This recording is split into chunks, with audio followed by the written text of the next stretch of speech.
Let me show you how I build an old-timer RC airplane out of things you can find in the trash. More specifically, the Fokker DR1, in an attempt to single-handedly save the planet.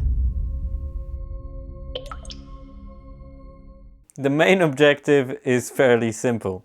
This is a bit of an experimental design. If the plane stays up in the air for more than 4 minutes and lands without a humongous crash, it's a success. I do have some doubts though. I'm using these foam trays recovered from grocery products. And the foam trays are pretty small, so this means I've got to join several pieces together to make larger components.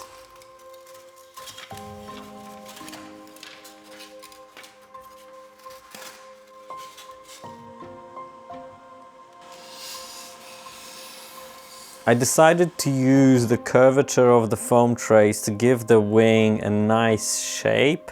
I'm not sure if it's a great idea, but I can't use just the flat part because I would have to shrink the chord of the wing. So it is by far the riskiest gamble though, because the original drawings found out of the depths of the internet are based on a flat profiles, flat pieces of foam, so I'm going to have to adapt to the situation. Now, the original Fokker DR1 was introduced in 1917 and it gained a lot of popularity due to its association with the legendary German ace Manfred von Richthofen, who was also known as the Red Baron. Von Richthofen painted his airframe red for easy recognition. I guess that makes him pretty good at branding.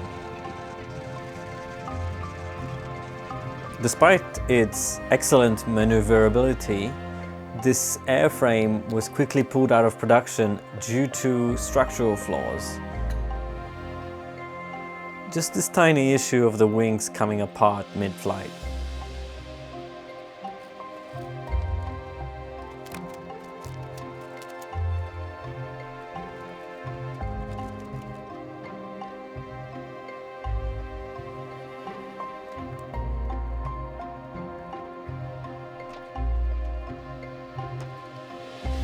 I'm worried that the wings will fold in half mid-flight as a result of using joint pieces, and so I've added a spar.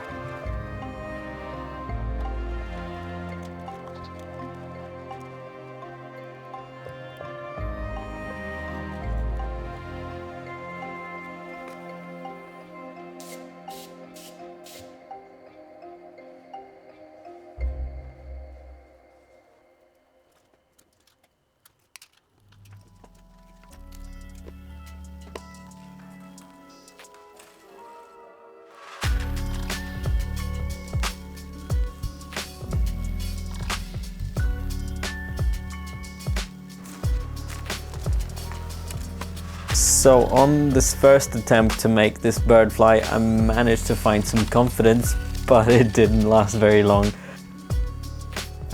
I struggled to make the plane fly at all, and once it crash landed in some large bushes. I then remembered reading somewhere that a tail-heavy plane tends to be very sensitive to elevator movements, and a nose-heavy plane tends to be undersensitive. You don't get much control over the tail. I tested this hypothesis by adding an extra battery at the front of the plane.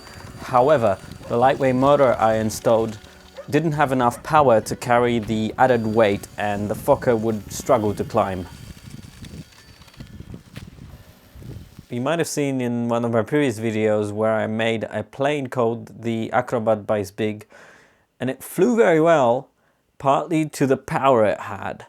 So what I'm going to do is put a motor from that previous plane into this old-timer, even though it's a bit smaller. Initially, only the bottom wing had a spar, but after the bush crash, the wing came apart, so I reinforced the top wing with its own spar as well. Also, since I didn't manage to get this thing to fly properly before the snow got here, I decided to make some skis for it. Oh, I've always wanted to test a plane on skis. I drilled some holes in the frame of the skis to be able to easily attach some rubber bands to kind of make the skis align properly, but the way they naturally balance, they align very well to the landing position. Now, even though the snow fell on the ground, some rain followed, and so the field was far from perfect. I'm just gonna hand launch this thing, at least until the snow gets better.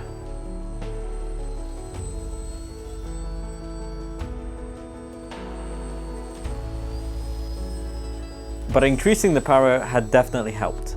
The plane is still very twitchy, rudder inputs are essential.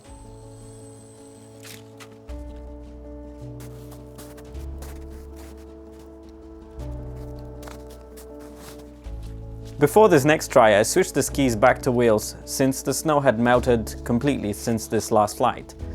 And I finally got hang of flying the plane and realized I need to fly it faster than I originally thought. The more I fly this plane, the more fun it gets. And this design is one of the more challenging ones to fly. I'm surprised how well this plane turned out for something that used a bunch of materials Frankensteined together. Apart from some metal push rods, some landing gear pieces, obviously the electronics, the paint, the glue, I managed to make this plane out of things I would have otherwise thrown out. This Fokker saw many trials and errors that I had to solve for, and even though I probably didn't save the planet, I'm satisfied with the final result. Click over here to watch another RC plane video, and thank you for watching.